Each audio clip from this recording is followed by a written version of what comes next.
Hello, I'm Sheriff Kevin Rambosk. And I'm your Superintendent of Schools, Dr. Leslie Ricciardelli. E-bikes and e-scooters are becoming more popular in Collier County, especially among teens and younger riders. Unfortunately, with that rise, we're also seeing an increase in serious accidents. When misused, e-bikes can be dangerous and even deadly. Unlike traditional bicycles, e-bikes are faster and more powerful. Higher speeds mean riders have less time to react, which can lead to serious crashes. That's why it is essential to understand the different types of e-bikes and the laws that apply to them. Parents should know exactly what kind of e-bike they're buying, and students must know the rules for the type they're riding.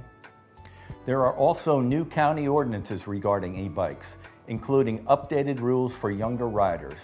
Please keep watching. This information could help prevent an injury or even save a life.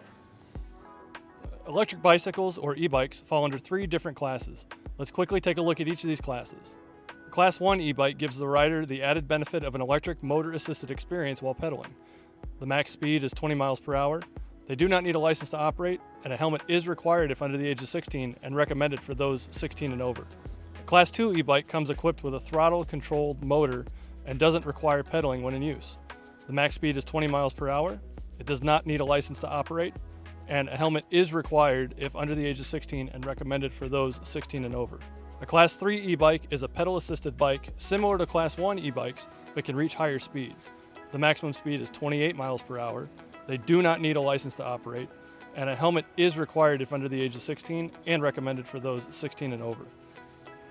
Electric motorcycles, or e-motos, look very similar to e-bikes. However, they are far more powerful than e-bikes and can reach speeds upwards of 70 miles per hour. E-motos are not street legal and are only allowed to be operated on private property. And a helmet is required if under the age of 16 and recommended for those 16 and over. Motorized scooters are also a popular method of transportation. They are designed for a single rider and must not have more than 3 wheels. They have a maximum speed of 20 miles per hour. They do not need a license to operate. A helmet is required for riders under the age of 16 and recommended for riders 16 and over, and they can be operated on roadways, bike lanes, trails, recreational paths, and sidewalks. As of April 22, 2025, the Board of County Commissioners of Collier County effectively put into practice new ordinances addressing the use of e-bikes. Let's take a look. Any class of e-bike shall not pass 15 miles per hour if riding on any sidewalk. Any person under the age of 16 is prohibited from riding a Class 3 e-bike.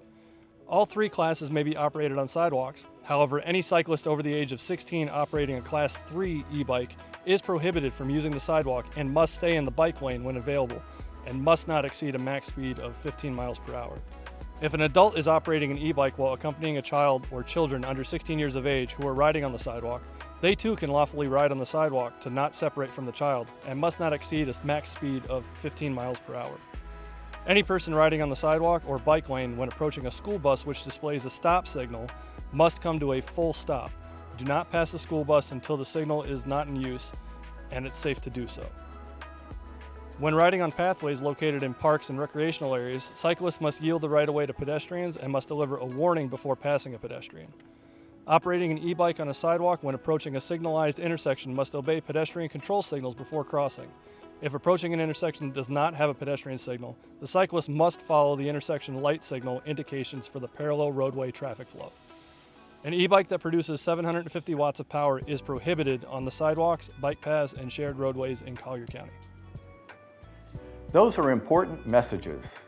And Sheriff, e-bikes and other modes of transportation like scooters, hoverboards, and segways may not be ridden or operated anywhere on our school campuses. This safety concern is now addressed directly in the Collier County Public Schools Code of Student Conduct. Students who ride e-bikes or e-scooters must walk them once they enter school grounds. For more details on e-bike safety and local regulations, visit CCSO's website at colliersheriff.org. And remember, ride smart, ride safe, and always wear a helmet.